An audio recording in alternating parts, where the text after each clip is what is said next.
Vamos conhecer hoje a Vanessa. E a Vanessa vai fazer a gentileza de partilhar conosco a sua experiência no trato, no cuidado com os clientes que vêm aqui até a oficina.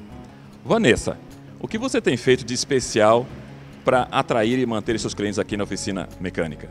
Olá, pessoal!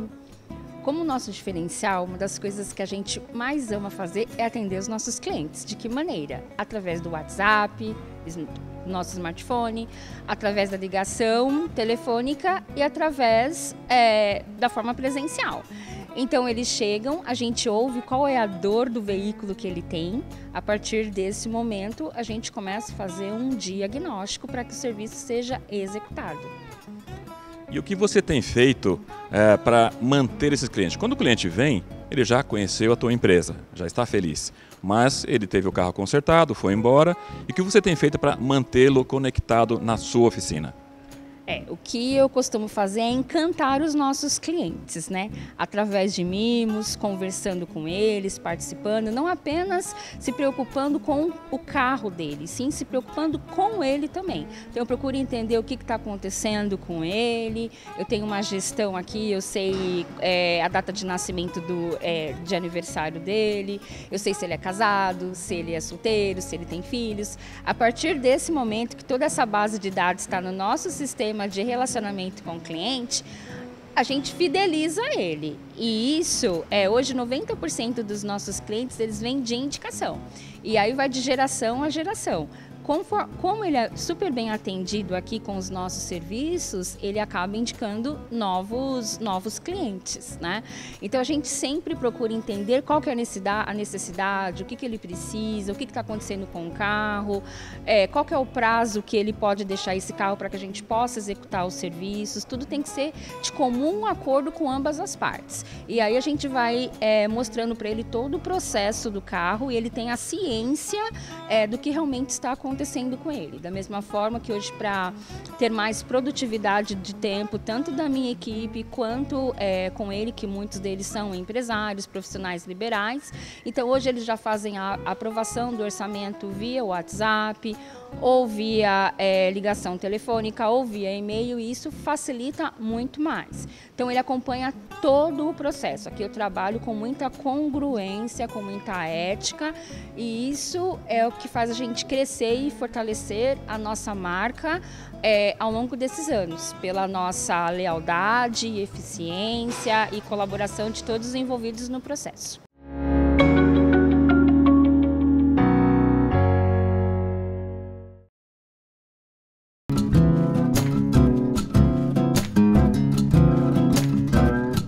Fala uma coisa, como você está no seu dia a dia aqui, atendendo seus clientes, quando um cliente pede um serviço ou um produto que você não tem aqui para oferecer? Isso é uma oportunidade ou é um problema para você? É uma oportunidade. Olá, pessoal. Eu vejo oportunidade em tudo no meu negócio. O importante é eu atender a necessidade do meu cliente. A partir do momento que eu entendi quais são as dificuldades que ele tem, eu tenho que encontrar uma solução, seja ela no meu negócio ou com os meus parceiros. Então, por exemplo, se ele tem um problema que ele precisa fazer um reparo numa funilaria, eu indico os meus parceiros e eles vão lá e executam o serviço. O importante é eu atender. Com isso, eu fidelizo eles cada vez mais. Hoje, o cliente ele mudou. Ele tem informações. Hoje tem as redes sociais que ele pode consultar. Então, hoje, muitas vezes, aparece um defeito no carro dele, no computador de bordo, e ele já vem achando que ele sabe fazer o reparo. E muitas vezes não é isso. Alguns já vêm com o scanner conectado e não adianta a gente querer, eu não vou atender esse tipo de cliente. O mercado mudou, o cenário mudou e nós temos que estar aptos a entender essa mudança. Dentro desse momento, como que você se diferencia dos seus concorrentes? Olha, diferencial é uma coisa que realmente faz muita diferença. É escutar o cliente. Quanto mais eu escuto o cliente, quanto mais eu conheço meu cliente, mais resultado e fidelização eu tenho no meu negócio. Hoje eu não me preocupo apenas em vender. Eu procuro em atender, em solucionar um problema para ele, né? Então, com isso, eu conheço os meus concorrentes e alguns dos meus concorrentes são os meus parceiros. Quando, por exemplo, estou com a agenda lotada no dia específico e o meu cliente ele precisa fazer um reparo no carro e eu não posso atendê-lo, de que maneira eu falo? A verdade. Hoje eu não posso te atender, porém eu tenho um parceiro de minha confiança que vai fazer um serviço da mesma maneira que a gente faz. Você confia? E na maioria das vezes ele diz sim. E a gente não perde ele para o nosso concorrente, muito pelo contrário, ele valoriza mais a gente porque eu agreguei um valor, eu atendi a necessidade dele naquele momento específico. Tem algum serviço que você implementou avaliando uma oportunidade e que teve a parceria, assim, de fato, dessa forma que você está tratando? Sim, nós temos casos, por exemplo, de funilaria, casos de serviços de ar-condicionado, casos de alinhamento, balanceamento. A gente não consegue fazer tudo, não há espaço, muitas vezes não tem demanda. Se eu estou lotada de serviço, por que eu não posso ajudar o meu parceiro que muitas vezes ele está com a agenda vazia naquele dia? É sempre pensar no próximo.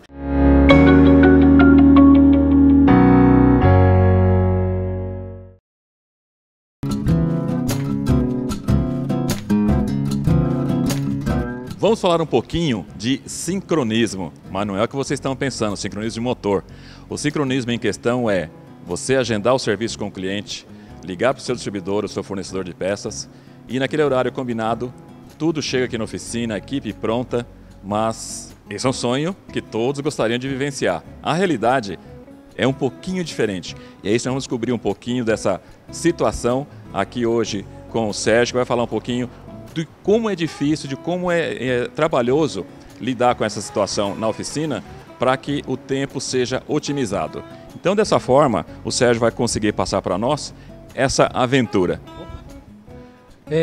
Esse seria o mundo correto, né? Se todo esse procedimento fosse sincronizado, como o Gaspar falou, né?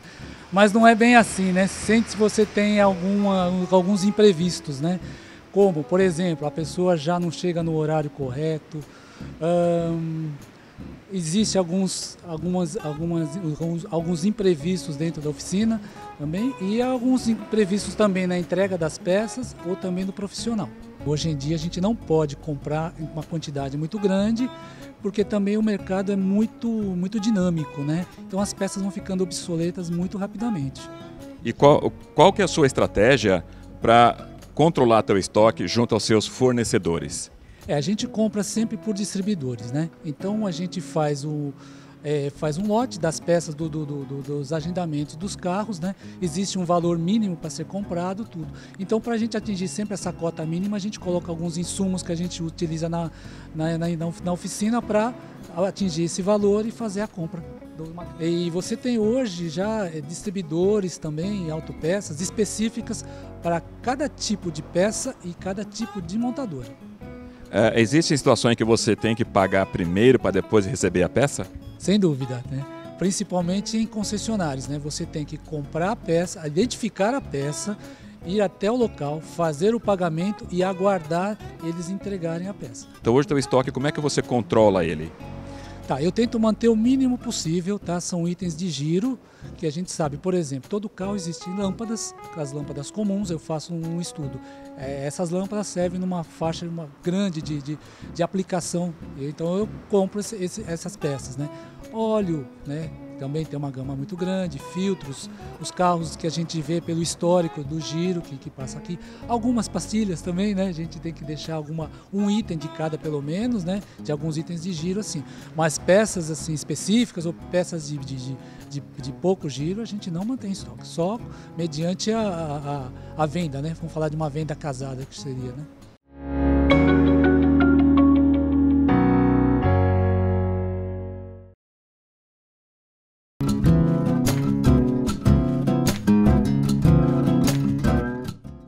Um outro ponto de atenção que as oficinas mecânicas precisam ter é quanto aos resíduos classificados como perigosos, como o filtro de óleo e o pano sujo de graxa. Esses resíduos não podem ser descartados em lixos comuns. Sua destinação precisa estar de acordo com a legislação de resíduos. Já a bateria e o óleo lubrificante, mesmo usado, eles ainda possuem um valor agregado e podem ser reaproveitados. O empresário que se atentar a isso, além de estar em dia com o meio ambiente, ainda pode gerar receita.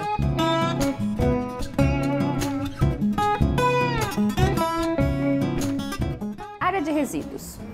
Sustentabilidade ambiental é lei no setor automotivo. Eu posso ser presa e a multa é de 5 mil a 50 milhões se eu jogar qualquer desses tipos de resíduo no meio ambiente.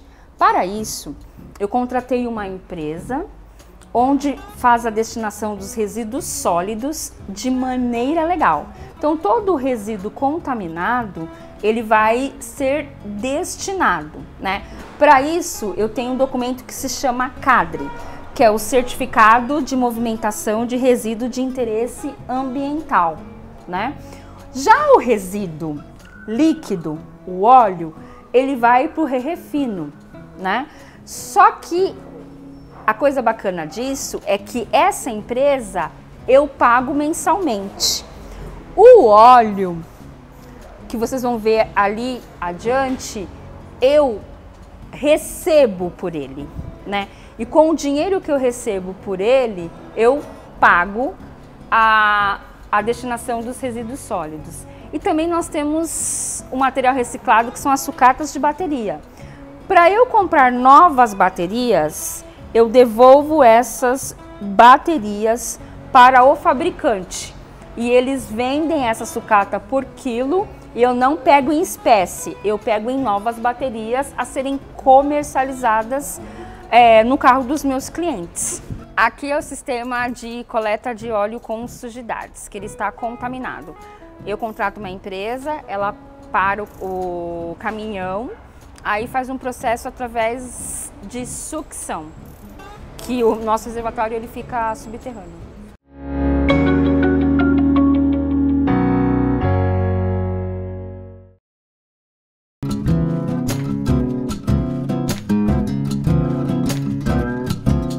Gerenciar um negócio é uma tarefa extremamente difícil, né, no dia a dia, e não é diferente para uma oficina mecânica, não é mesmo, Vanessa?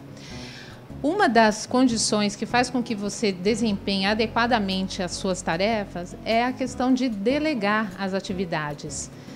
E para que haja uma delegação efetiva, quais são as dicas que você dá para os empresários? Não ter medo de delegar. Porque um bom líder ele não precisa aparecer.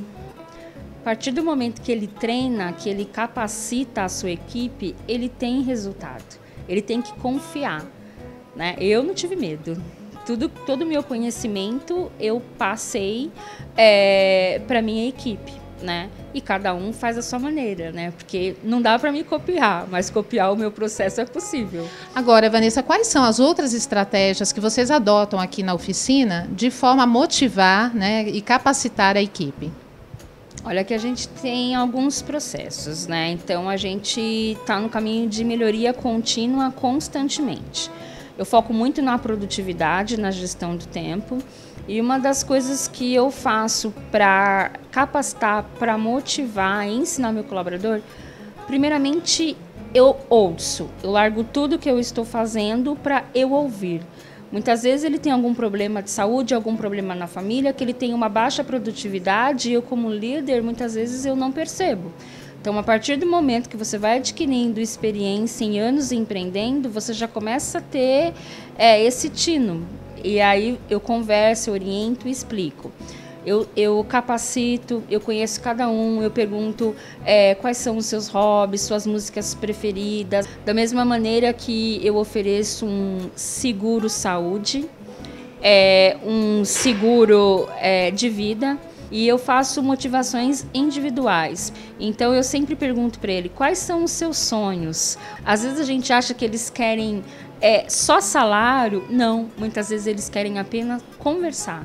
E muitas vezes nós não temos tempo de conversar. E o tempo, somos nós que fazemos. E eu realmente, para o meu colaborador, a minha sala é aberta para eles subirem a hora que eles quiserem. Fazer com que eles estudem, oferecer ferramentas como internet, por exemplo, livros, filmes, dar dicas, para que eles possam evoluírem, tanto profissionalmente como pessoalmente. E se você tiver interesse em outros conteúdos relacionados ao que nós acabamos de conversar, entre no site sebrae.com.br para mais informações.